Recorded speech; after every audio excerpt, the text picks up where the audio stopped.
Here's how you make a decadent chocolate terrine to feed your sweet tooth. Start by mixing 3 eggs with granulated sugar. Use the end of your whisk to break the yolks before mixing to make the process go faster. Once the sugar is fully incorporated, set the mixture aside and set up a double boiler on your stovetop.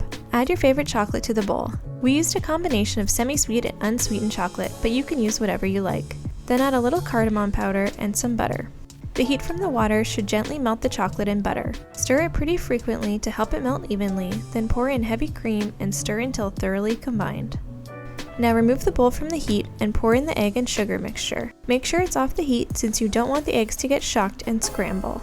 Once everything is combined, transfer the mixture to a loaf pan lined with parchment paper and placed in a larger baking pan. Pour hot water into the bottom of the larger roasting pan and bake in a low oven for an hour.